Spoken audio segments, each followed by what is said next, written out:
Hello friends, welcome to Insights ICANN initiative. In today's video, we are going to discuss about the Constitution Amendment process.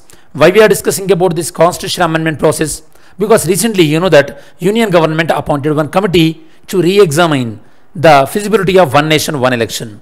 In this committee, okay, there are various members are there. I'll tell you the members and some of the terms of reference given to this committee. That means which issues are going to be examined by this committee. One of the issue is whether the ratification by the half of the states is required or not to implement this simultaneous election process.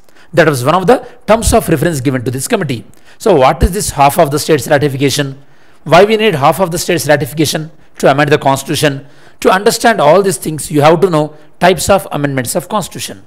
That topic I am going to explain in this video. Apart from this, so many other aspects also we are going to discuss. Now, without delay, first let us see the syllabus mapping. In this particular issue, we are going to discuss, this topic is related to UPSC General Studies Paper 2, that is Indian Constitution, Features and Amendments.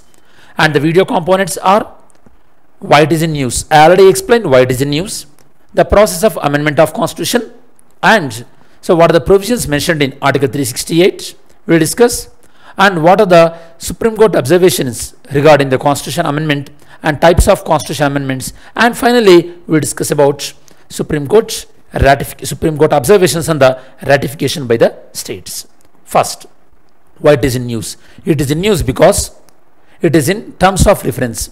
Terms of reference means the issues supposed to be examined by the committee. Which committee?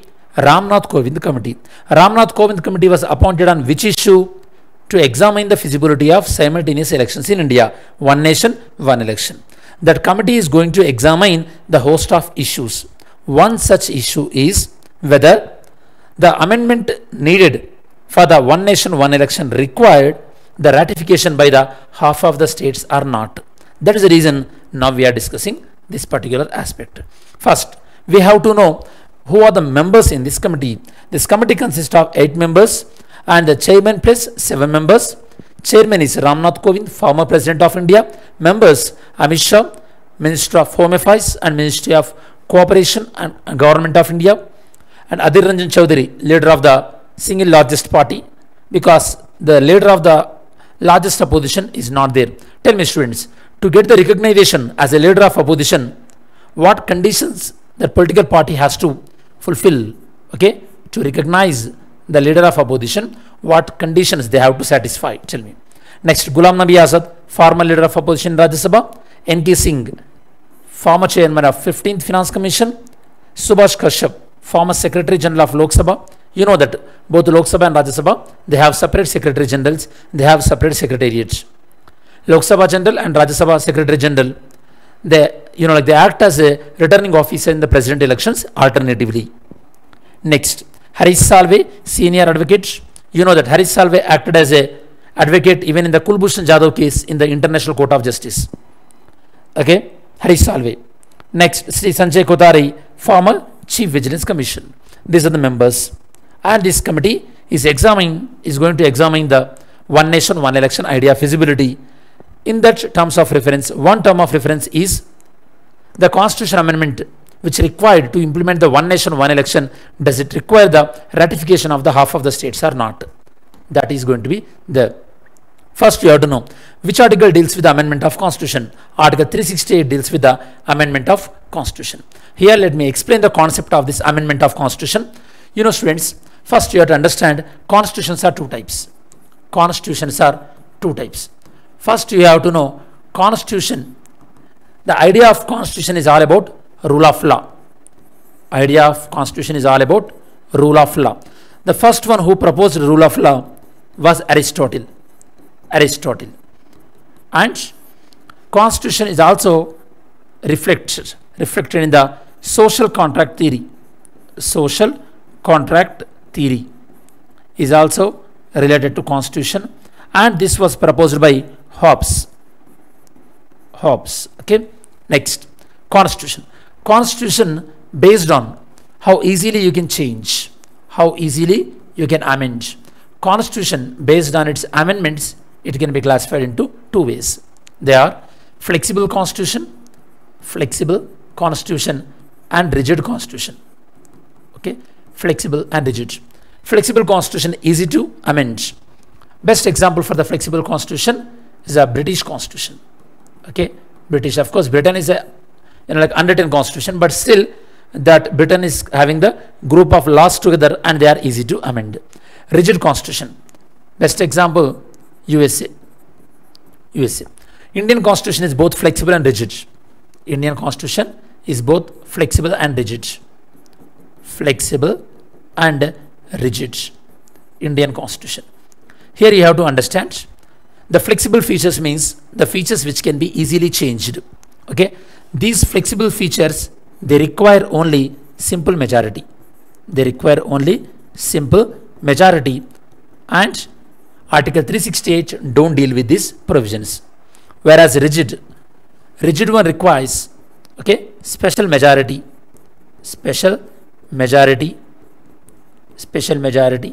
and it also requires special majority plus half of the states.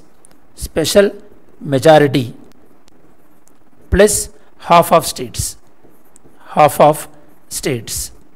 Okay, these things are mentioned in the Article 368. Article 368 deals with the rigid amendment or rigid way of amending the constitution.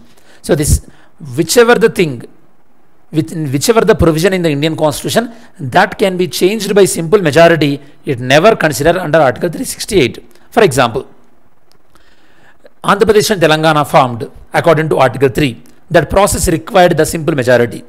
Even that process involved the amendment of constitution also, because we added the word Telangana to the Schedule 1 as well as Schedule 4. Even though you are amending the constitution, because the process required only simple majority, it never counted as a constitution amendment. Okay, so which things considered under constitution amendment? The processes which amended under Article 368, the processes which required special majority and special majority plus half of the states acceptance, those only considered under constitution amendment. That you have to understand. So tell me, students, so far how many times Indian constitution has amended? Tell me, how many times Indian constitution has amended? So this is a broad idea about how the constitution can be amended. Now let me explain about simple majority and rest of the three things. First, simple majority. What is the simple majority stands for? Simple majority. Okay, simple majority means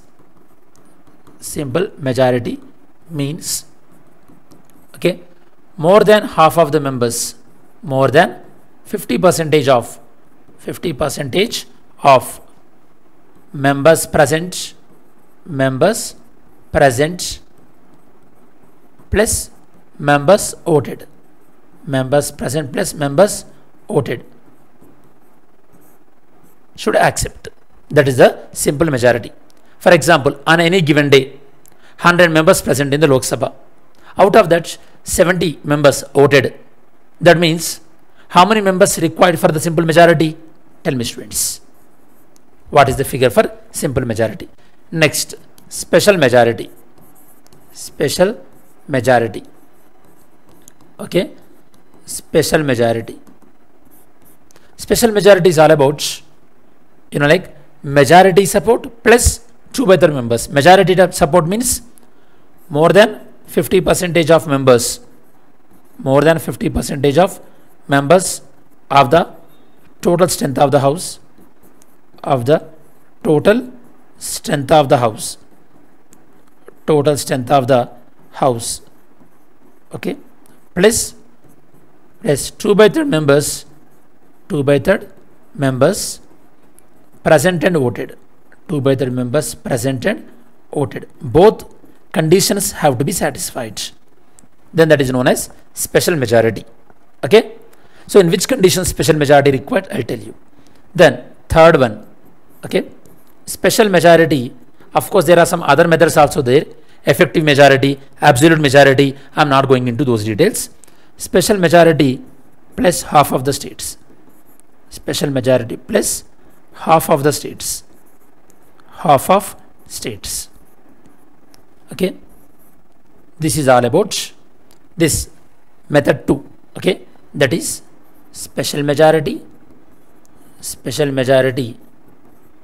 special majority plus half of states should ratify. This is about the one more method. Here why we are sending that particular amendment proposal to the states, because these are involved with the federal things. For example, when you are introducing the NJAC, at that time the amendment bill, it forwarded to the states. Even the GST, it forwarded to the states. Any constitution amendment which are related to federal feature of the Indian constitution, then automatically that will be forwarded to the states. Here you have to understand one thing: when constitution amendment bill forwarded to the states, there is no time limit that states have to accept within a particular time. There is no time limit. And one more thing, states can ratify this with simple majority. Simple majority is fine. Okay, here special majority is not required. That you have to understand, students.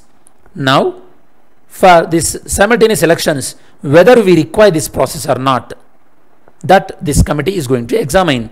If this is not required, then they can easily pass in the parliament, because the ruling government, it has adequate numbers in both Lok Sabha, and with the help of some party support in Rajya Sabha, they can easily go through. But in previously, if we see, for example, when government of India added the 10th schedule, okay, 10th schedule, government of India when added the 10th schedule is all about disqualification under defection. You know that disqualification under defection, okay, under defection. And this 10th schedule also included one more provision, that is courts should not involve in this process. Nothing but you are restricting the Supreme Court and High Court jurisdiction. But in Article 368, it clearly given that what it was given in Article 368, it clearly given which particular things comes under this ratification of the states. Okay, which issues specially comes under the ratification of states. That clearly mentioned. Constitution did not mention about which require the simple majority. It did not mention about what require the special majority, but it clearly mentioned that which aspects required the approval of special majority in parliament as well as the half of the states. Those included in Article 368, we will go through that. One of such is about the changing the jurisdiction of Supreme Court and High Court, that require the state's opinion. But this 10th schedule did not forwarded this, like this amendment bill did not forwarded to the states. So this provision was struck down by the Supreme Court. And disqualification under defection, it remained valid, but the provision like courts should not involve, that provision was struck down by the Supreme Court, because that amendment bill was never forwarded to the states. This you have to understand. So this is the essence of this video. Flexible constitution, rigid constitution explained. Then sometimes, students, there are certain things which are not mentioned in the constitution. Okay, those things can be interpreted by the judiciary. That is known as judicial precedents. You can call it as judicial precedents. Judicial precedents also we follow. What is the best example for the judicial precedents? For example, appointment of Supreme Court judges. Appointment of Supreme Court judges. What constitution saying? Constitution saying that president in consultation with consultation with whom? CJI.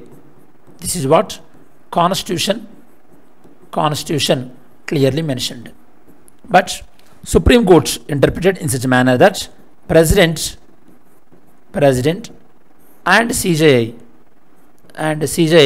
concurrence must be there between them. Concurrence. Okay, a coordination must be there. This was a Supreme Court interpretation. This resulted to what? This resulted to the collegium system. That means there are certain things which are not mentioned in the constitution, okay, but still we are following based on the judicial precedents. This is about that. And types of amendments I explained: simple majority, special majority, and in which require the special majority when you are amending the fundamental rights, DPSP, or anything which are not in the simple majority, they can be amended by special majority. Which require the ratification by half of the states. They are, for example, anything related to election of president, as well as union executive powers, Supreme Court and High Court jurisdiction if you want to change, are changing in the 7th schedule, and whether the parliament has the power to amend the constitution or not under Article 368. That means when you want to change the Article 368 itself, then again it requires the ratification by half of the states. Then so these are the provisions like I said earlier. Article 82, like representation of states in Rajya Sabha. Article 245 to 255, that is distribution of the legislative, administrative and financial powers between the center and state. For all these things, half of the state's approval is required. In Kihata Halan and Jachilu in 1992, Supreme Court clarified that the 10th schedule is valid, but the provision in 10th schedule, one of the provision, that is courts cannot interfere into the 10th schedule. That means changing the jurisdiction of the Supreme Court and High Court with respect to 10th schedule, that is invalid, because generally that provision required the ratification by half of the states, but the 10th schedule amendment, constitution amendment bill, it never went to the states. So that is the reason that was struck down by the court. Then we'll see yesterday's video question. With reference to stem cells and stem cells therapy, consider the following statements. So under this therapy, stem cells are manipulated to specialized into specific type of cells. Yes, right. It is a non-surgical procedure. Of course, it is also right. Through injection, you can administer the stem cells. Then today's question: which of the following Constitution Amendment Act made it compulsory for the President to give his assent? That means President cannot use veto powers regarding the Constitution Amendment Bill. Through which amendment? Mains question. Critically evaluate the significance of the amendment provisions in the Indian Constitution. Okay, significance of the amendment provision, the significance of Constitution amendments. Explain. As we reach to the end of this video, in this video, we mainly discussed about terms of reference given to the committee leading by Ramnath Kovind. And we also gone through the members of the committee. And in these terms of reference, one of the term of reference is whether the ratification by half of the states is required or not.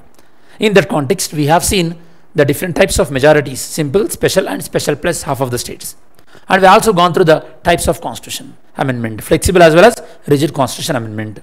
And we also seen that in which condition, which aspects require the ratification of half of the states, and what was the Supreme Court observation regarding the 10th schedule. So this is the detailed analysis regarding the terms of reference related to the Committee on One Nation, One Election.